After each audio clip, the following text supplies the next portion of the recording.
मंत्र पाठ। ॐ सहनावतु सहनौ भुनक्तु सह वीर्यं करवावहै तेजस्विनावधीतमस्तु मा विद्विषावहै। ॐ शांति शांति शांति।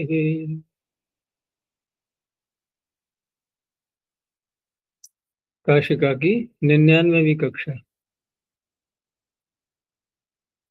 तृतीय अध्याय के तृतीय पाद में 87 सूत्रों तक हो गया। प्रश्न है तो पूछो कोई।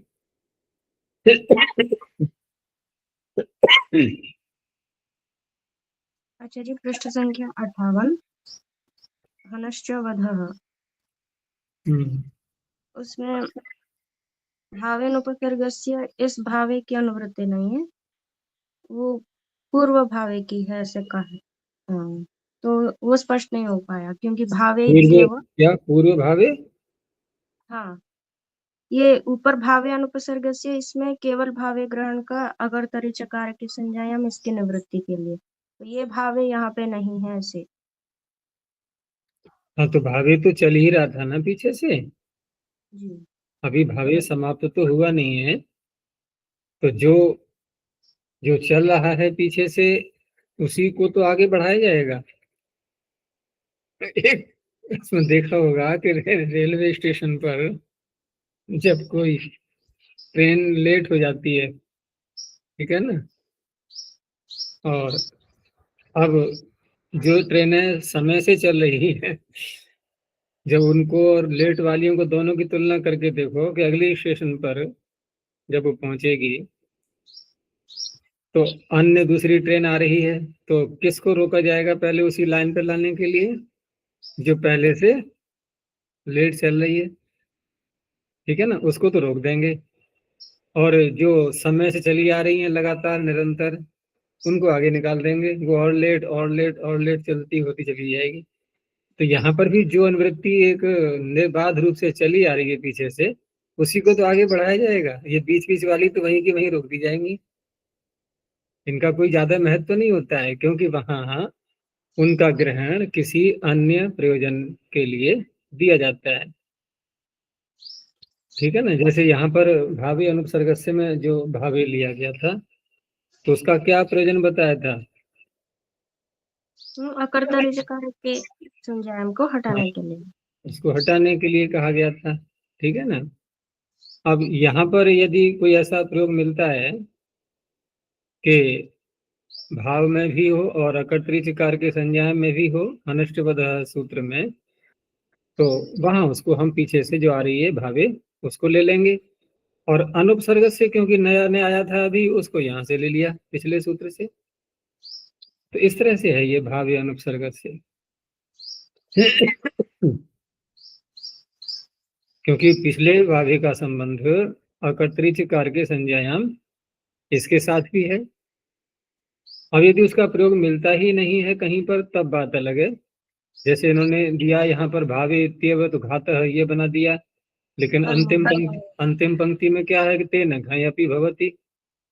लेकिन उसको कैसे लिया इन्होंने कि भिन्न क्रम चकार को लेकर के, चकार को भिन्न क्रम लेकर के उन्होंने अन्य स्थलों पर जैसे घात बनाया भाव, उसमें भी सिद्ध कर दिया है। और पीछे भी दिया था इन्होंने कि भावे इत्येव घातः दिया था ना एक पंक्ति में, भावे इत्येव घातः। वहाँ पे कर्म में किए थे, हैं? कर्म में, हाँ, वहां कर्म में किया है तो उन्होंने घय प्रत्यय वहां दिखा दिया। और घयपि भवति, तेन घयपि भवति, ये भिन्न क्रम मान करके लिया इन्होंने, ठीक है ना। तो आगे वो एक ही बात है नाजर जी। वहाँ घातः में घय करना, यहाँ भिन्न क्रम से घय करना। नहीं, बात तो एक ही है, लेकिन उसका जो है ना, उसको उपाय दो बता रहे हैं। उसके उपाय दो बता रहे हैं कि या तो हम ये पिछले सूत्र से भावे को ले लें, तो उस अवस्था में तो भाव में ही लगेगा ना ये, फिर अन्य किसी स्थल पर नहीं लगेगा। जैसे वहां घाता है, हम किसी अन्य प्रकार से लेंगे।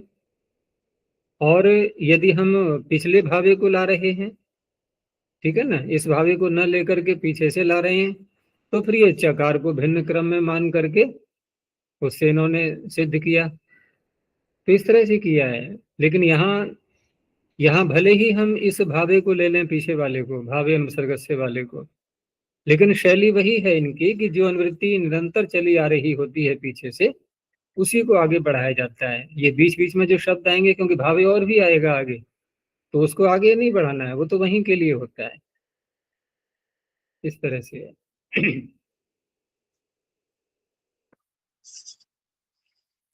नहीं है तो। चलो आगे देखते हैं।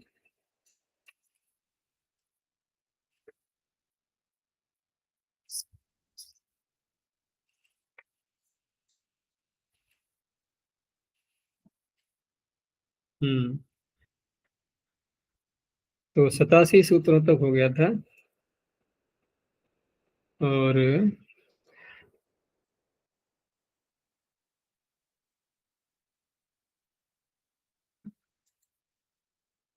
आगे है द्वितः त्रिहि।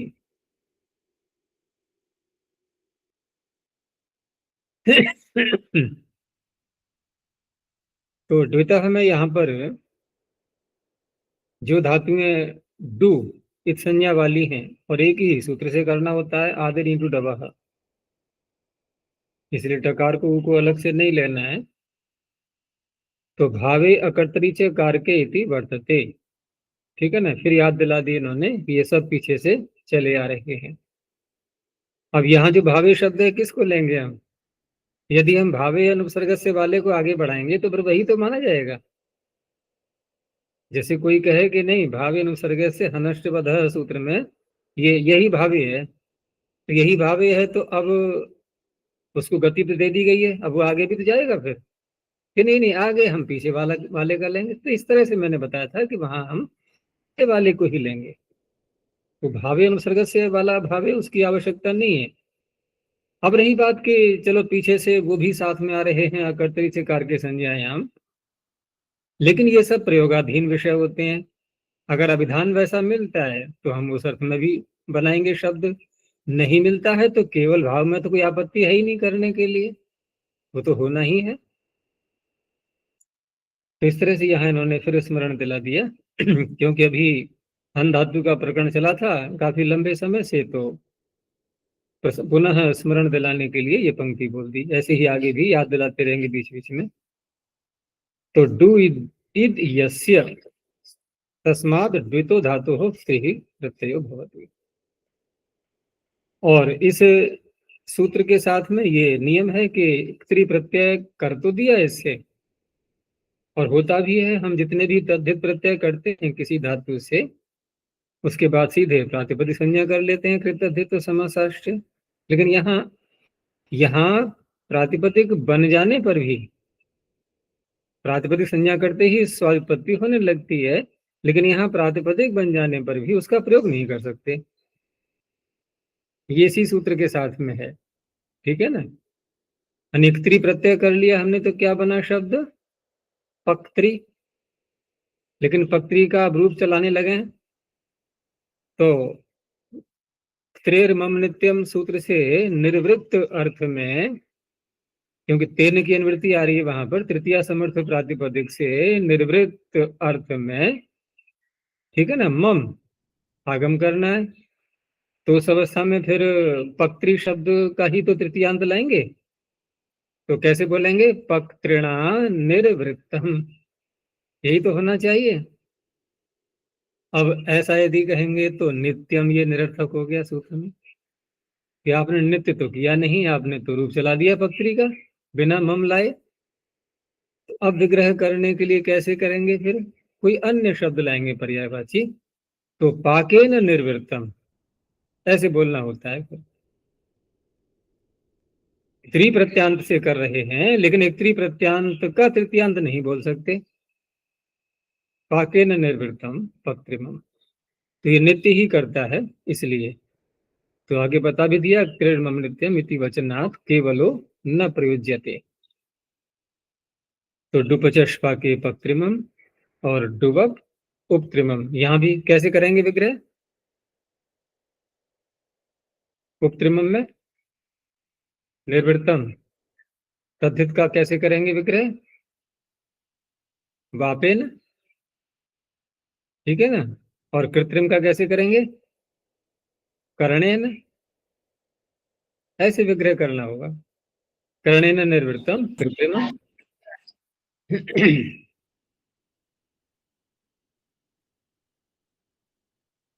आगे त्रितोथुच, अब जैसे डू है ऐसे ही टू है। यहाँ ऐसा नहीं है कि हम अथुच प्रत्यांत का प्रयोग न कर पाए, यहाँ तो उसी का होना है, कोई अन्य प्रत्यय नहीं जुड़ेगा। तो टू इद यस्य तस्मात् त्वितो धातु हो अथुच प्रत्यय भवति भावादौ। पीछे ऐसा नहीं कहा था उन्होंने भावादौ। यहाँ भावादौ शब्द से बोल दिया है कि जहां भी संभव हो वहां कर लेना है। तो आदि से वही तात्पर्य है अकर्तरी कार के संज्ञायाम। लेकिन प्रायः ये अथुच प्रत्यांत शब्द भाव में ही आते हैं। जैसे वे पथु है तो क्या अर्थ होगा इसका? कंपन अर्थ है ना, तो कंपनी ही निकलेगा इसका अर्थ, ठीक है ना। वे पथु कंपन हो गया, और श्वयथु, श्वयथु ये टुवोश्वी गति वृद्धि हो, तो सूजन के लिए आता है ये, कहीं चोट लग जाती है तो श्वयथु। ऐसे ही टुक्षु शब्द अर्थ में है तो क्षवथु, ये खांसी आदि के लिए प्रयोग करते हैं इसको। आगे यज याच यत विच्छ प्रच्छ रक्षो नंग, प्रसिद्ध सूत्र है ये भी, क्योंकि इसमें तीन शब्द चार शब्द ऐसे हैं जो अधिक प्रसिद्धि को प्राप्त हैं। यज्ञ है, प्रश्न है, यत्न शब्द भी है इसमें, याचियां ये भी है। तो भावे अकर्तरी च कारके इति वर्तते, फिर याद दिला दिया इन्होंने। और यजादिभ्यो धातुभ्यो नंग प्रत्ययो भवति। अब नंग में ngकार लगा है, तो ngकार किस लिए है? गुण रोकने के लिए ngकार, वो इसमें वृद्धि शब्द को हटा देना जो पुस्तक में लिखा हुआ है, ये गुण ही होगा, यहाँ वृद्धि का कोई प्रसंग नहीं है। तो ngकारो गुण प्रतिषेधार्थ, इसमें सही है पीडीएफ फाइल में। तो यज धातु से यज्ञ बन जाएगा, ठीक है ना। और तो यज्ञ जब बनाएंगे तो संप्रसारण क्यों नहीं हुआ यहाँ नित होने से? उसमें यजादि नहीं, कित की ही है, कित प्रत्यय। हाँ, नित होने पे होता है, नित होने पे नहीं। 25 तो यज्ञ, हाँ, याच धातु से याचियां। अब ये याचियां शब्द सर्वदा स्त्रीलिंग में ही आता है, जबकि नंगंत शब्दों का नियम होता है कि नंग प्रत्यांत शब्द पुल्लिंग में आते हैं। लेकिन यही एक अपवाद है यहाँ पर, इन सभी शब्दों में जो नंग प्रत्यांत हैं ये सारे पुल्लिंग होते हुए भी इसमें याचियां शब्द स्त्रीलिंग में ही आता है। बस ऐसा ही मिलता है, स्वरूप ही इसका ऐसा है। उसमें धातु पाठ में भी कुछ धातुओं के अर्थों में आया है ना, उसमें है। हाँ, उसका भी दिया है, और अन्य धातुओं में भी कहीं कहीं याचियां शब्द मिलेगा अर्थों में।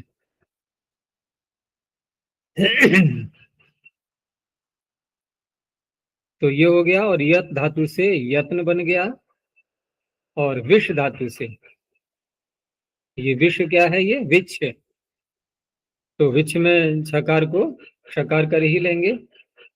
किससे करेंगे?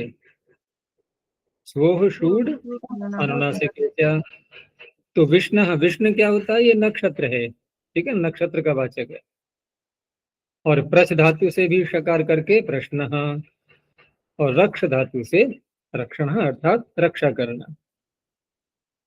अब प्रश्न में प्रश्न उठता है कि प्रश्न शब्द में संप्रसारण क्यों नहीं हुआ?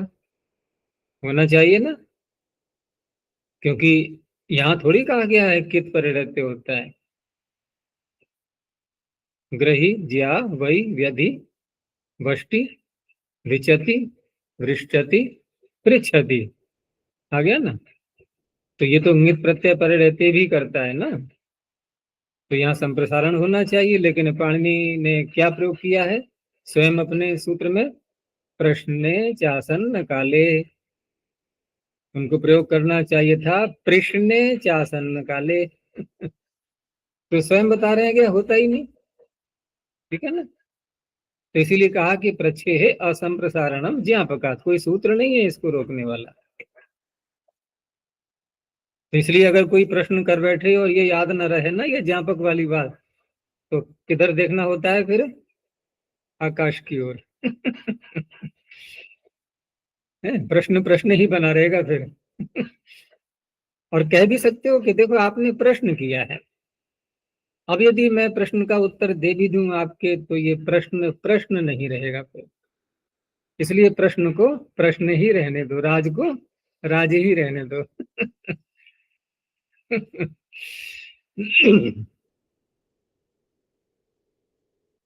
चलो आगे है छोटा सूत्र स्वपोनन, एक ही शब्द बनता है इससे। तो स्वपेर धातुर नन प्रत्ययो भवति। नकार इसमें दिया है वो स्वर के लिए है, नकार है स्वरार्थ है, तो स्वप्न। अब स्वप्न के भी देखो अर्थ भिन्न भिन्न। वैसे तो स्वप्नावस्था प्रसिद्ध है, लेकिन धातु तो ऐसा नहीं बोल रही है। धातु क्या बोल रही है? स्वप शये। लेकिन क्या बोल रही है धातु? शी का देखना क्या अर्थ है? तो निर्णय कैसे हो? अन्योन्याश्रय हो गया ना। अब रही बात कि स्वप्न शब्द जिस धातु से बनता है, उसी धातु से सुषुप्ति शब्द भी बनता है। अब क्या अर्थ करें? अब भेद कैसे करें? सुषुप्ति भी तो उसी धातु से बना ना, या नहीं? वहां संप्रसारण कर लिया है तो सुषुप्ति बन गया है। लेकिन सुषुप्ति और स्वप्न में अंतर तो करते हैं। स्वप्नावस्था अलग होती है, सुषुप्ति अवस्था अलग होती है। लेकिन कहीं कहीं स्वप्न शब्द से हम सुषुप्ति अवस्था ही लेते हैं, और कहीं भेद भी करते हैं। दोनों प्रकार से चलता है ये, प्रसंग के अनुसार इसका अर्थ होगा। जैसे कहा गया कि जागृत, स्वप्न, सुषुप्ति, तीन अवस्थाएं। अब जब दोनों ही शब्द आ रहे हैं फिर तो भेद करना ही होगा। जागृत, स्वप्न, सुषुप्ति, अब दोनों एक तो नहीं हो सकते ना। और योग में सूत्र आता है स्वप्न निद्रा ज्ञानालंबनम वा। यहाँ क्या होगा स्वप्न का अर्थ? क्योंकि निद्रा भी आ रहा है आगे, यहाँ भी भिन्न अर्थ हो जाएगा। स्वप्न का जो स्वप्न देखते हैं वही होगा स्वप्न निद्रा ज्ञानालंबनम वा। और जहाँ वृत्तियों की बात आती है वहां पर है नहीं, चित्त की वृत्तियां कौन कौन सी मानी गई हैं? वृत्तयः पंचतयः क्लिष्टा क्लिष्टा। तो प्रमाण, विपर्यय, विकल्प, निद्रा। तो निद्रा बोल दिया उन्होंने कि अब तो संदेह नहीं रहेगा कुछ भी। तो निद्रा में अब हम स्वप्न अवस्था नहीं लेते हैं, वो सुषुप्ति अवस्था ली जाएगी। ठीक है ना, वो सुषुप्ति अवस्था ली जाएगी। तो स्पष्ट यदि कहीं सुषुप्ति आता है तब तो बिल्कुल संदेह रहता ही नहीं है। वहां तो सुषुप्ति अवस्था का तात्पर्य गाढ़ निद्रा, जहां सूक्ष्म शरीर से भी हमारा संबंध छूट जाता है। लेकिन स्वप्न शब्द यदि कहीं आ रहा है तो वहां हम प्रसंग के अनुसार अर्थ करेंगे कि यहाँ पर सुषुप्ति अर्थ लिया जाएगा इसका, या कि स्वप्नावस्था अर्थ लिया जाएगा। ये दोनों में चलता है, सुषुप्ति दोनों में नहीं चलेगा, जबकि धातु एक ही है दोनों में। तो देखो ना भाषा में कैसे कैसे धातु एक होने पर भी, अर्थ एक होने पर भी, और फिर भी अर्थ में भिन्नता आ रही है, आ रही है नहीं? तो ये सब समझने की बातें होती हैं, प्रसंग का भी बहुत ध्यान रखना होता है। अब यहाँ क्या अर्थ होगा ये तो कोई स्पष्ट थोड़ी किया है। यहाँ तो स्वप्न शब्द को बना दिया बस भाव में, चाहे सुषुप्ति ले लो चाहे स्वप्न ले लो, शब्द बना के दे दिया। चलो आगे, उपसर्गे घोः किहि, तो भावे अकर्तरि च कारकेति वर्तते, उपसर्गे उपपदे घुसंज्ञकेभ्यो धातुभ्यः किहि प्रत्ययो भवति। तो की प्रत्यय यहाँ और ककार होने के कारण से आकार का लोप हो जाएगा, क्योंकि घुसंज्ञक धातुएं आकारांत ही हैं सब, तो सभी के आकार का लोप कर लेंगे, इसलिए कहा कित करणम आतो लोपार्थम। तो प्रदिहि, प्र उपसर्ग पूर्वक, उपसर्ग तो लगाना ही है, प्रदिहि अर्थ क्या हो जाएगा, प्रदान देना, ऐसे ही प्रधि धारण करना, और अंतर्धि, अंतर को भी उपसर्ग की श्रेणी में रखा गया है ना, अंतर वैसे गिनती उपसर्गों में नहीं है इसकी, लेकिन इसको भी उसी श्रेणी में माना गया है, तो इसको भी यहाँ स्वीकार कर लिया, अंतर्धि अर्थात। अब देखो प्रधि में भी धातु वही है, अंतर्धि में भी वही धातु है, लेकिन यहाँ पर अब छिपाना अर्थ हो जाएगा इसका, अंतर्धि छिपना छिपाना।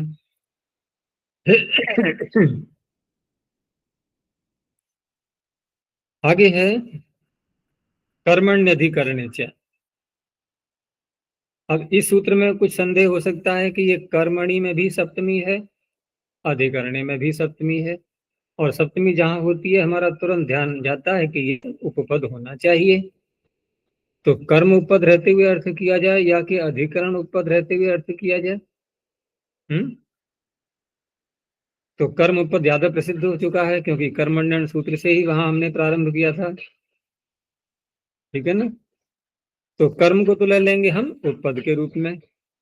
अब दोनों तो उपपद कहेंगे तो कोई बात ही नहीं बनी, फिर तो एक ही व्यक्ति दोनों को समास करके, द्वंद समास करके कर सकते थे, कर्माधिकरण हो, लेकिन ऐसा न कह करके अधिकरण अलग रखा गया है, कर्मणि अलग रखा गया है।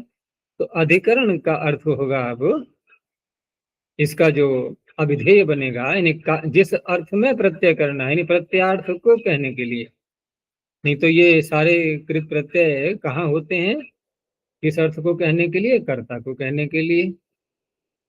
तो उस दृष्टि से यहाँ पर अधिकरण घटाएंगे कि अब ये सूत्र अधिकरण कारक में प्रत्यय करेगा, कर्ता कारक में नहीं करेगा।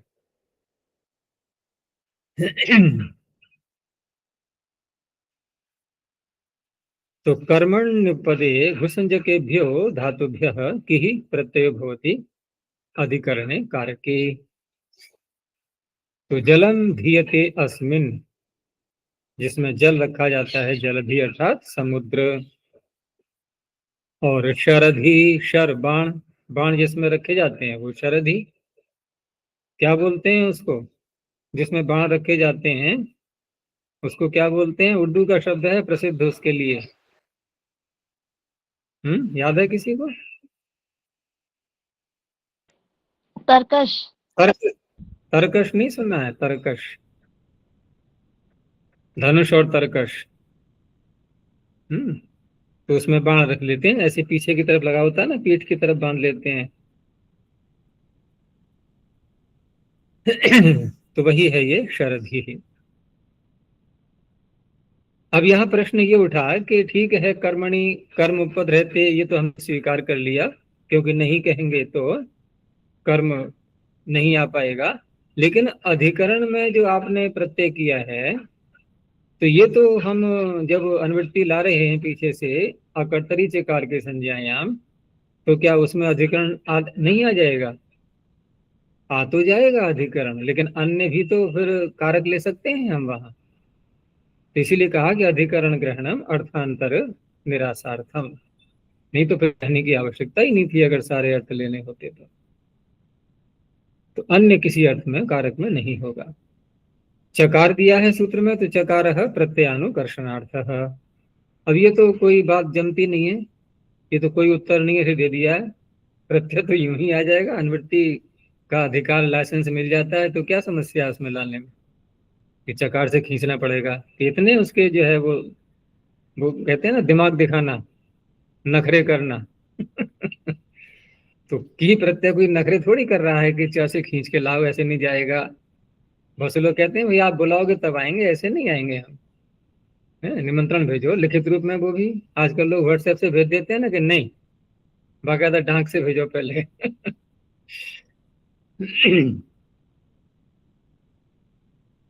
स्त्रियाम क्तिन, तो यहाँ तक ये जो प्रकरण अभी समाप्त हुआ है, कहाँ से लेकर के कहाँ तक? ये जो भावे से हमने प्रारंभ किया था, तो भावे तो चल रहा है अभी, और सारा प्रसंग तो वही चल रहा है, लेकिन यहाँ जो स्त्रियाम कहा है, ऐसा पीछे तो कोई लिंग का निर्देश किया नहीं गया था, ठीक है ना। अब ये लिंग का निर्देश हो गया है, तो अब ये एक विशेष प्रकरण बन गया है। और ये इसलिए भी विशेष है कि जहां पर ये कहा जाता है कि असरूप प्रत्यय बाधक नहीं होते हैं, दोनों ही हो जाते हैं, और वहां सूत्र में कहा है अस्त्रियां, स्त्रीलिंग वाला जो प्रकरण है उसको छोड़ दिया गया है। वा असरूप अस्त्रियां, इसका तात्पर्य हुआ कि इस प्रकरण में यदि कोई असरूप प्रत्यय आता है तो वो नित्य ही बाधक बनेगा, ठीक है ना। इसी प्रकरण के अंतर्गत वो नित्य बाधक बनेगा। और अब तक जो सारा प्रकरण निकल गया है, वहां कुछ अन्य हम छोड़ दें कहीं कहीं अपवाद के रूप में, तो प्रायः करके असरूप प्रत्यय होते रहे हैं एक पक्ष में, यहां ऐसा नहीं होगा।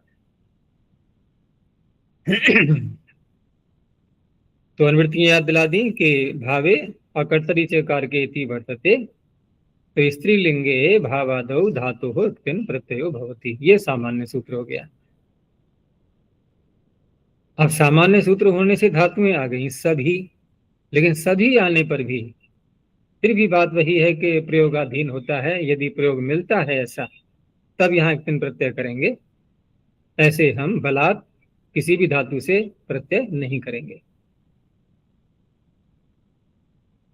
अपवाद को बता दिया इन्होंने कि घाय अच अप, क्योंकि ये तीन ही प्रत्यय जो मुख्य आए थे ना उत्सर्ग सूत्रों के द्वारा, तो तीन प्रत्यय, घय का हो गया भावे, और अच का हो गया एरच, और अप का हो गया रिदोरथ, इनका ये अपवाद है सूत्र। क्यों है अपवाद इनका? क्योंकि घयंत लिंगानुशासन में जब पढ़ोगे तो घयंत सारे पुल्लिंग में आते हैं, अजंत भी पुल्लिंग में आते हैं, घय अजंतः, फिर सूत्र है घाजंतश्च, ठीक है ना, घय बनता है यानी घय और अप, और घाजंतश्च में घ और अच, ये सारे पुल्लिंग वाले थे पीछे के प्रत्यय। अष्टाध्यायी में तो नहीं कहा कि ये पुल्लिंग में होते हैं, लेकिन लिंगानुशासन में बता दिया। अब यदि करना है स्त्रीलिंग में तो फिर अपवाद के रूप में ही तो आएंगे ये प्रत्यय, ये अपवाद बनेंगे। तो कृति ही, चिति ही, मति ही, ठीक है ना। कित है तो गुण तो होगा नहीं, मन धातु के नकार का लोप भी हो जाएगा।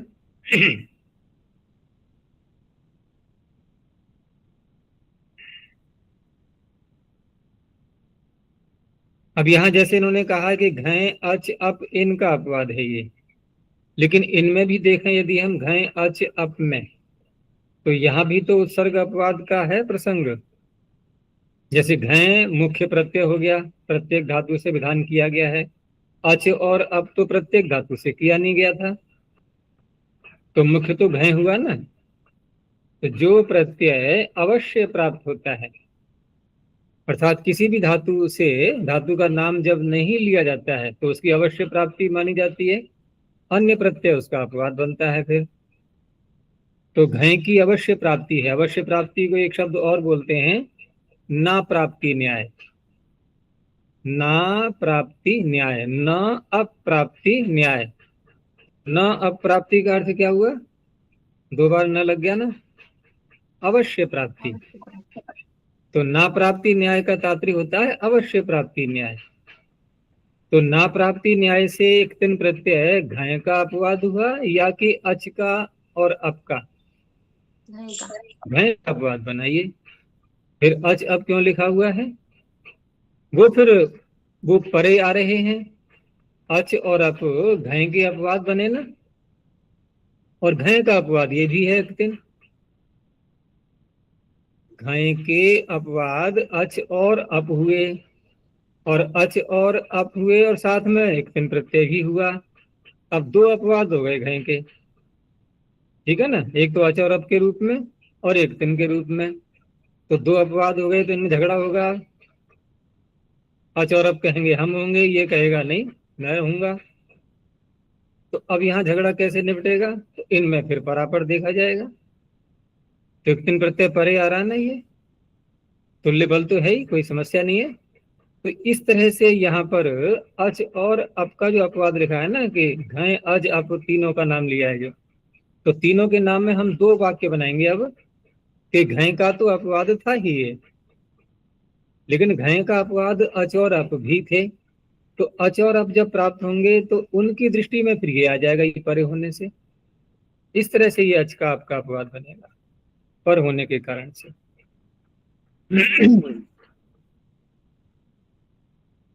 आगे इसमें कुछ वार्तिक और बढ़ाए गए हैं। तो वार्तिक बढ़ाए गए हैं तो स्पष्ट है कि कोई अन्य बाधक बन रहा है, प्राप्ति नहीं हो पा रही है उसके लिए। जैसे आगे वार्तिक दिया कि तिन आबादिभ्यश्च वक्तव्य। आप आदि धातु का नाम है आप यदि व्याप्त हो तो आप आदि धातुओं से एक तिन प्रत्यय कहना चाहिए। तो क्यों कहना चाहिए, क्या समस्या थी? क्या स्त्रियां में तिन प्रत्येक धातु को नहीं ले रहा है? ले तो रहा है, लेकिन इसका अपवाद भी तो आ रहा है आगे।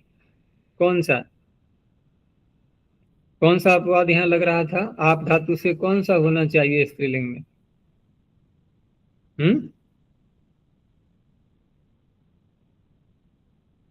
बोला करो अनमोल बीच में कभी कभी। आप धातु से कौन सा होना चाहिए अगर यहाँ हम देखें, जैसे स्त्रियां मिक्तिन के आगे कौन कौन से सूत्र आ रहे हैं और कौन सा प्राप्त हो सकता है यहाँ? बोलो। देखो ये तो सामान्य सूत्र हो गया स्त्रियां मिक्तिन, ठीक है ना। फिर इसके आगे और भी सूत्र आएंगे और उनमें फिर एक अप्रत्यय करने वाला भी आएगा और फिर अंग प्रत्यय करने वाला भी आएगा। तो अप्रत्यय में गुरुश्च हलः सूत्र भी आना है। तो गुरुमान और हलंत धातु जो होती है वहां पर अप्रत्यय होता है। तो आप धातु कैसी है? गुरु भी है इसमें, ठीक है ना, हलंत भी है, गुरुमान भी है, हलंत भी है। तो इस तरह से अप्रत्यय की प्राप्ति में ये वार्तिक दिया हुआ है। तो आबादयः प्रयोगतः अनुसर्तव्या, प्रयोग के अनुसार, क्योंकि आप आदि कह दिया है तो आदि में धातुएं कौन कौन सी ली जाएंगी? तो उत्तर दे रहे हैं कि प्रयोग जैसा मिल रहा हो उस प्रकार की धातुएं ले लेंगे, ठीक है ना। तो राधि ही, ये आप धातु का आपती ही हो गया।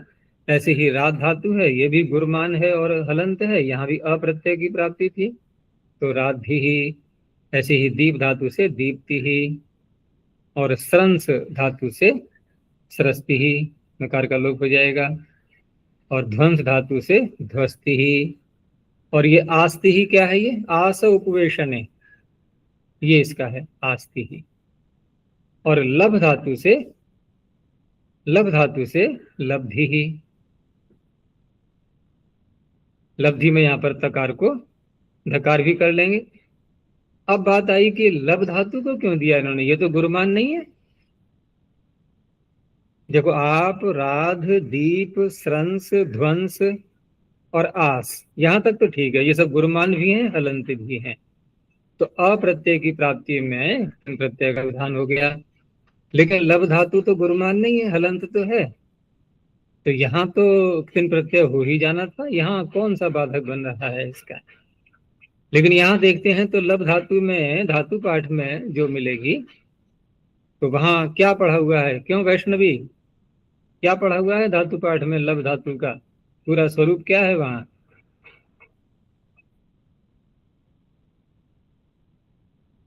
किसी को याद नहीं?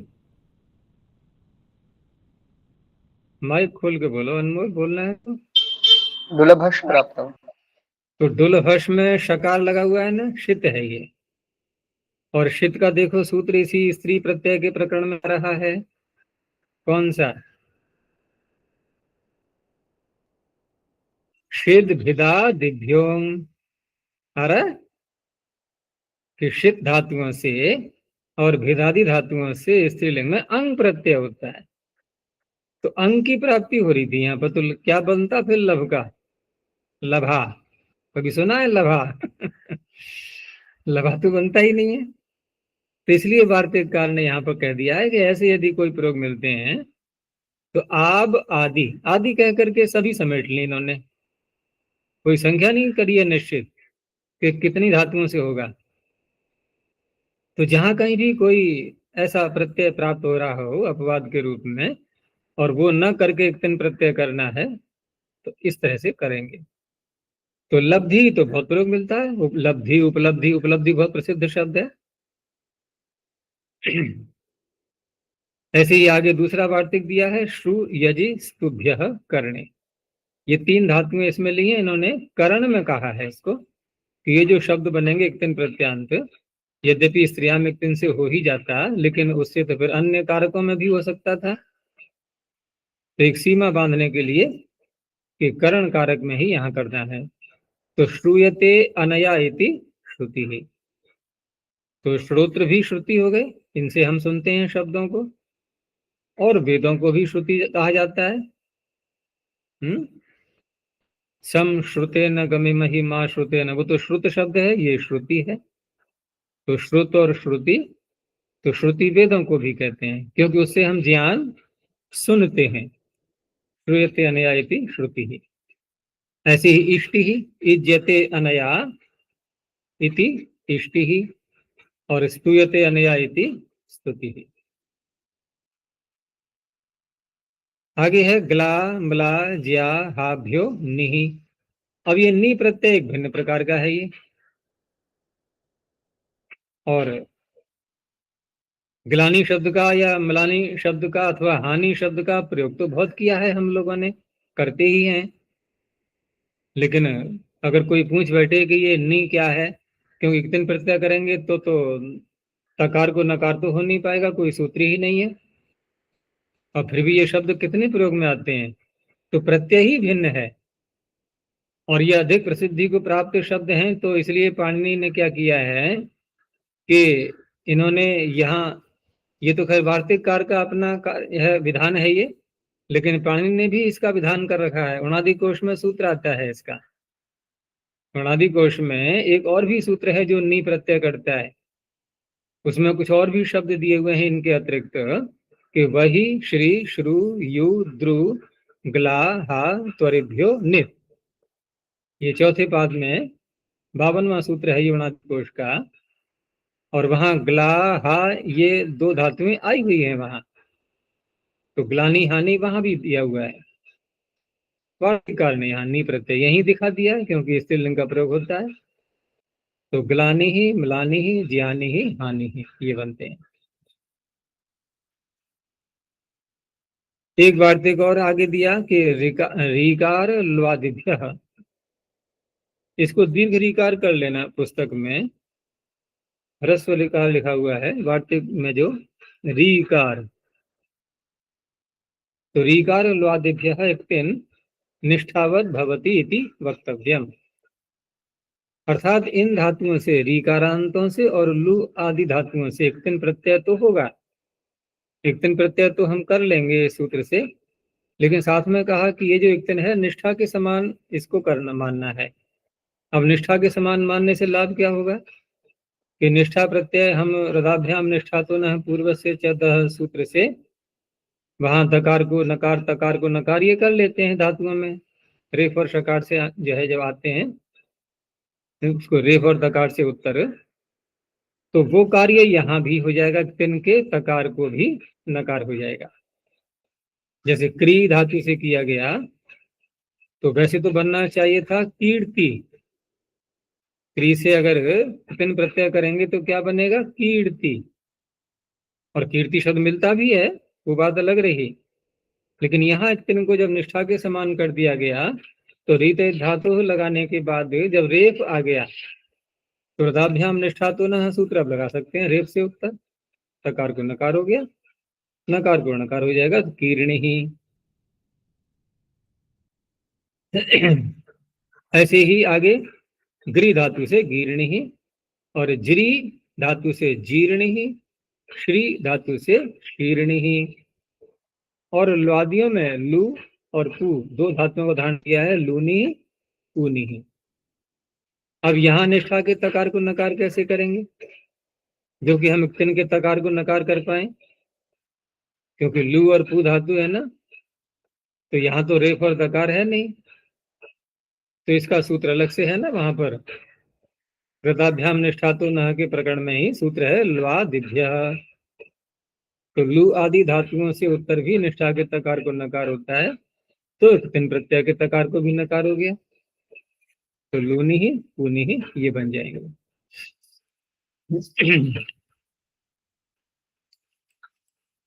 आगे दिया वार्तिक संपदादिभ्य क्वित। ये वार्तिक बहुत प्रसिद्ध है, अर्थात जहां भी कोई स्त्रीलिंग के शब्द बने हुए मिलते हैं और उनमें कोई प्रत्यय न दिखाई दे, तो स्पष्ट है कि क्विप प्रत्यय हुआ है और शब्द स्त्रीलिंग का हो, तो इसी वार्तिक से करते हैं।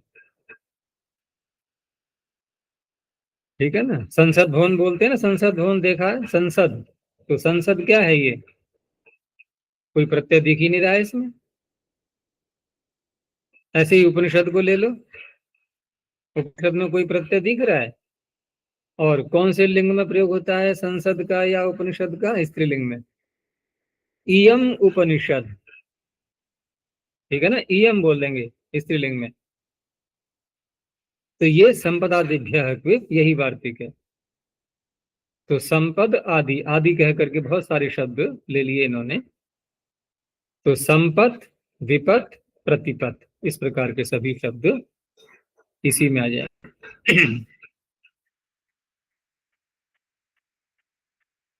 अब आगे कहा कि तिन नपी इष्यति, क्योंकि वार्तिककार ने तो क्विप प्रत्यय बोल दिया स्त्रीलिंग में, तो एक तिन का तो अपवाद बन जाएगा, ये एक तिन का तो प्रयोग कर ही नहीं पाएंगे फिर इन शब्दों के साथ में। तो स्वयं वार्तिककार ने कहा कि नहीं, यहाँ पर क्विप भी होता है ऐसे शब्दों में, और तिन प्रत्यय भी हो सकता है। तो एक तिन प्रत्यय करेंगे तो इसी, जैसे संपद बनाया था यहाँ बन जाएगा संपत्ति ही, विपद बनाया था पीछे, यहाँ बन जाएगा विपत्ति ही। आगे स्था गा पा पचो भावे। अब भावे का तो चल ही रहा था अधिकार, फिर भी भावे बोल दिया। तो ऐसा जब कहा जाता है तो उसका वही तात्पर्य है कि अकर्तरी चकार के संज्ञायाम को हटाने के लिए ये सूत्र केवल भाव में ही लगेगा। स्त्रियामिति वर्तते, स्थादिभ्यो धातुभ्यः स्त्रीलिंगे भावे तिन प्रत्ययो भवति।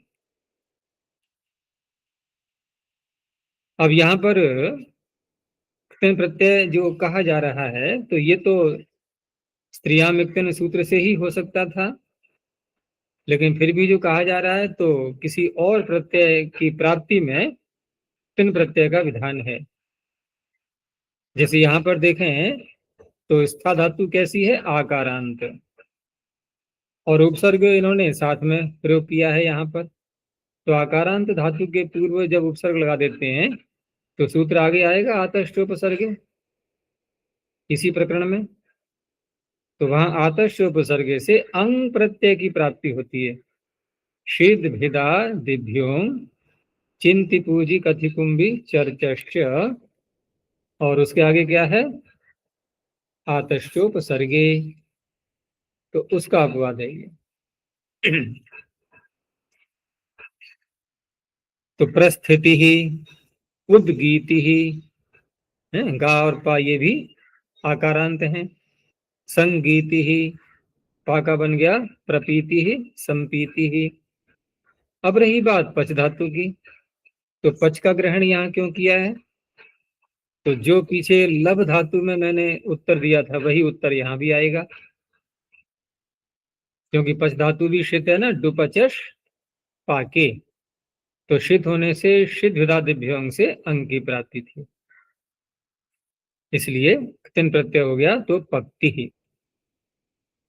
भाव ग्रहण का बता दिया, भाव ग्रहणम अर्थांतर निरासार्थम, अकर्तरी चकार के संज्ञायाम इत्यादि को हटाने के लिए। आगे दो शब्द इन्होंने दिखाए बने हुए कि कथम अवस्था संस्था इति, क्योंकि आपके अनुसार तो स्था से जब विकर्ण प्रत्यय होना है तो अवस्था या संस्था तो बनेंगे नहीं। क्या बनना चाहिए? अवस्थिति और संस्थिति। यद्यपि अवस्थिति संस्थिति का विरोध नहीं कर रहे हैं ये, लेकिन प्रश्न यह है कि ये शब्द तो नहीं बनने चाहिए ना फिर।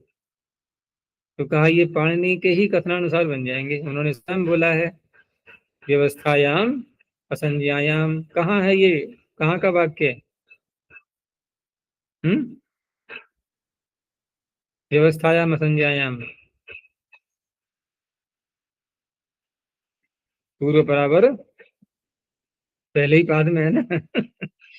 पूर्व बराबर दक्षिणोत्तरा पराधराणी व्यवस्थायाम असंज्ञायाम। तो पढ़ने को वहां क्या बोलना चाहिए था? व्यवस्थित असंज्ञायाम, व्यवस्थिति बोलना चाहिए ना। तो इस तरह से स्वयं बता रहे हैं पाणिनि के तिन प्रत्यय भी तो ये तो बात सूत्र करेगा ही, लेकिन जो आकारांत से हम कर रहे हैं ना आतश्चोपसर्गे से, वो भी हो जाता है। यानी स्था धातु में ऐसा नहीं है कि स्था का पचो भावे ये सूत्र अपवादी ही बन जाएगा सदा।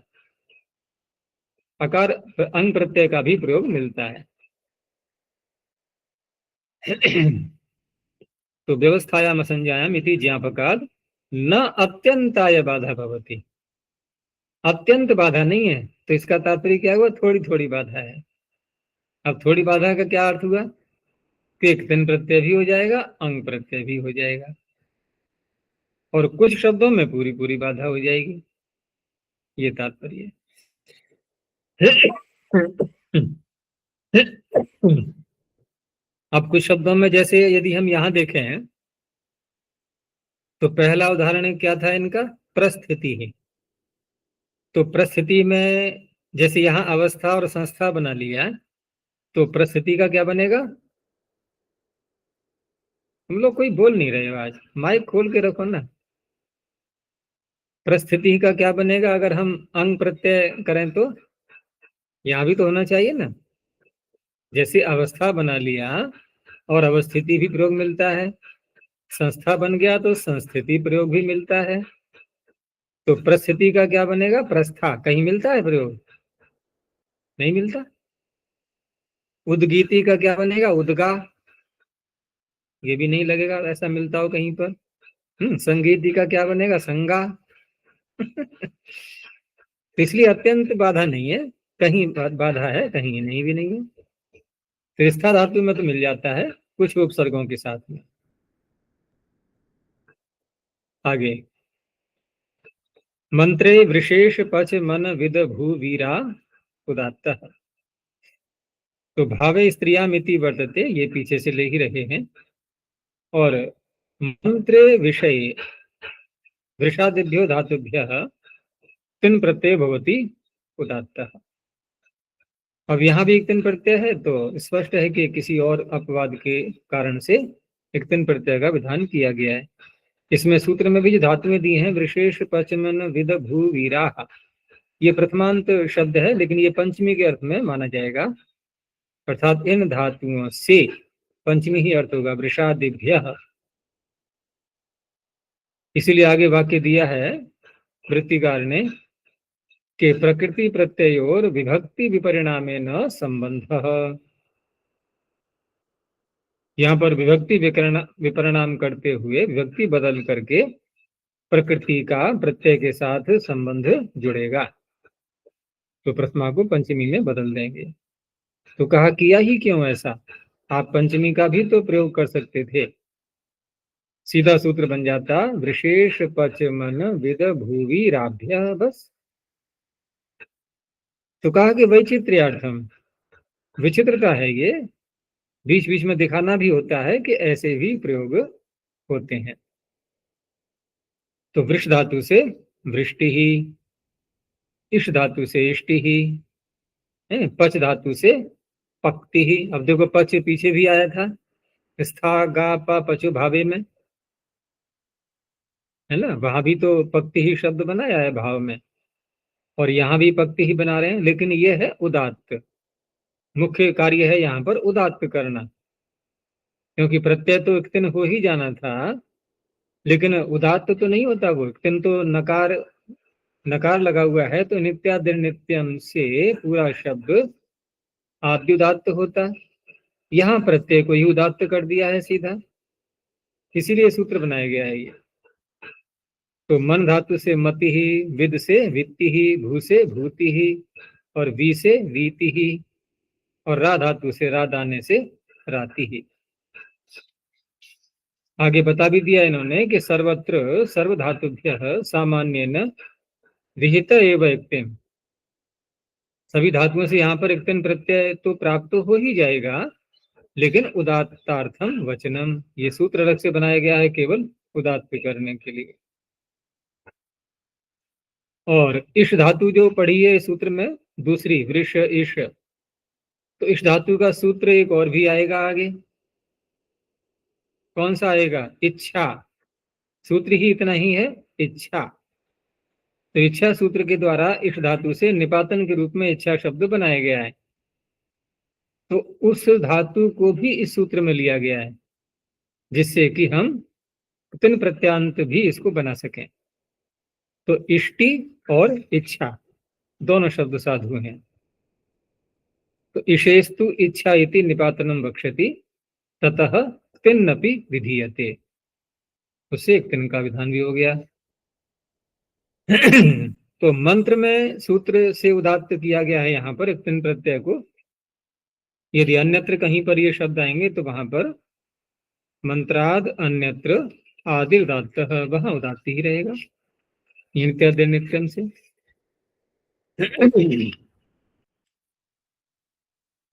आगे निपातन के शब्द हैं ये। ऊति यूति जूति साति हेति कीर्तयश्च। मंत्र एति नानुवर्तते, उसको नहीं लेना है आगे। ऊत्यादयः शब्दा निपात्यन्ते।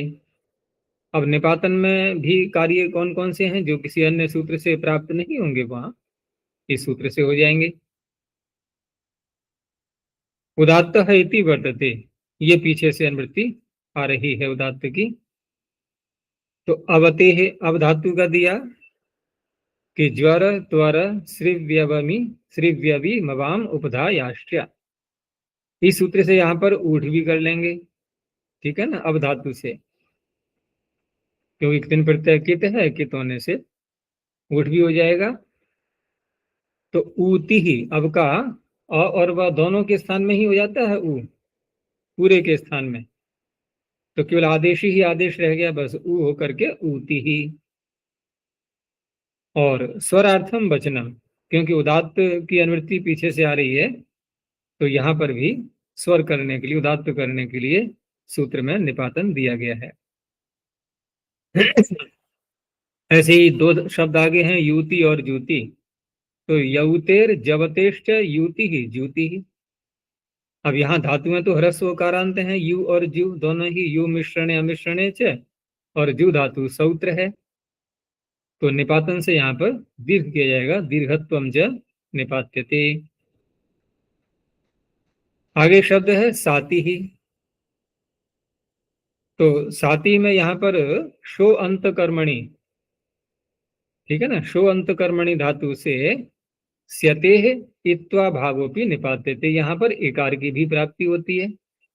अब इकार की प्राप्ति किस सूत्र से होती है, कोई बताएगा? वैष्णवी। सा धातु से तिन प्रत्यय करने के बाद इकार की प्राप्ति किस सूत्र से हो रही है, जो कि निपातन से उसको रोका जा रहा है किसी को पता? द्यति स्यति मा स्थाम आत तिकिति। द्यति स्यति मा स्था, तो यहां पर है सा धातु आ गई, शुवंत कर्मणि आ गई इसमें, द्यति स्यति मा स्था। क्यों अनमोल है इसमें शु धातु? माइक खोलो, तुम्हारा माइक बंद है।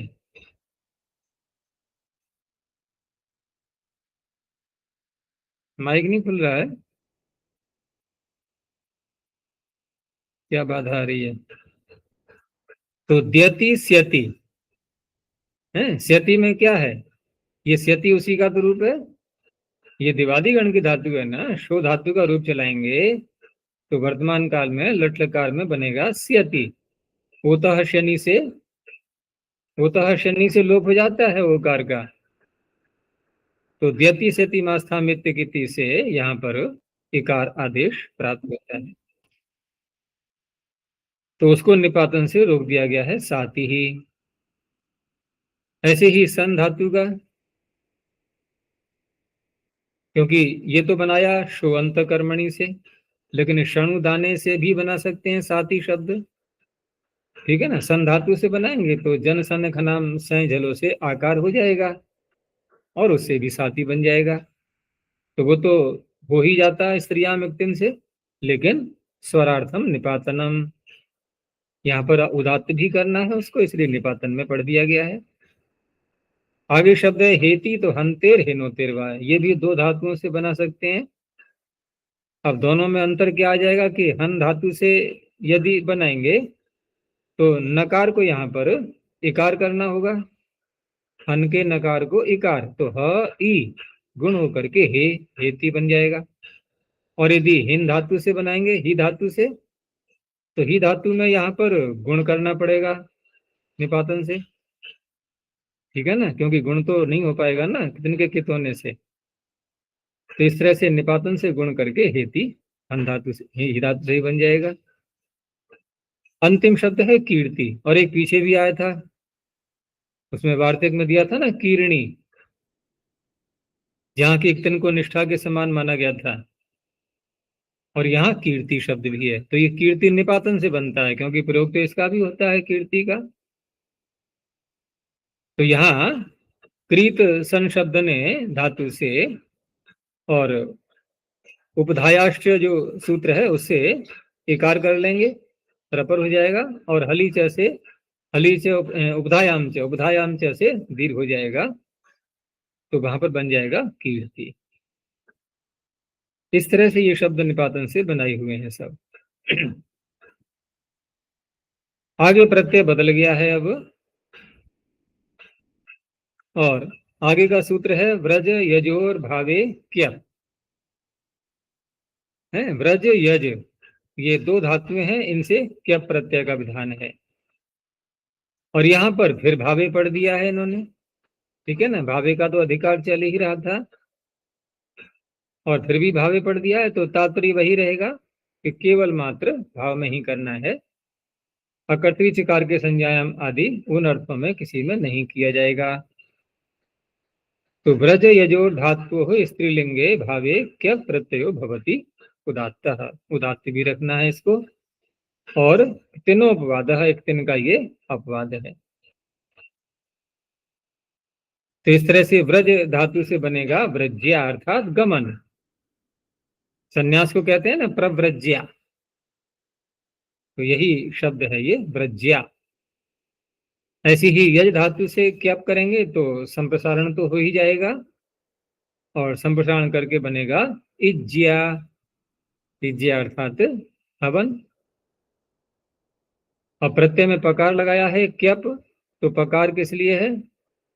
क्योंकि पकार तो होता है तुक आगम करने के लिए, ह्रस्व से पिति कृति तो न तो आपने व्रज्या में तुक किया है न इज्या में तुक किया है, तो पकार तो व्यर्थ हो जाएगा ना, फिर तुक का व्यर्थ नहीं है, इसकी अनुवृत्ति आगे जाएगी और वहां तुक का आगम करने में इसकी आवश्यकता पड़ेगी।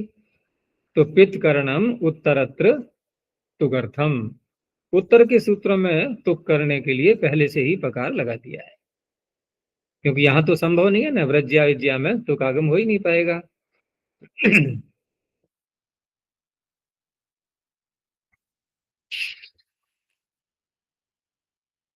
चलो इतना ही रखते हैं अब।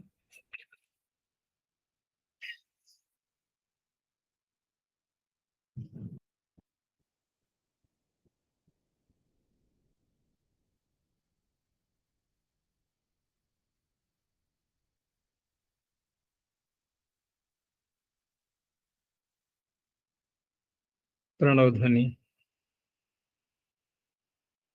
ओ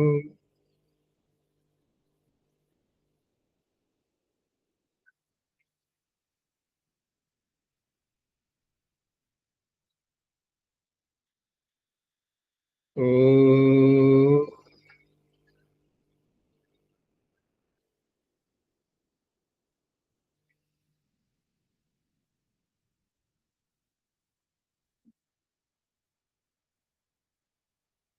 ओ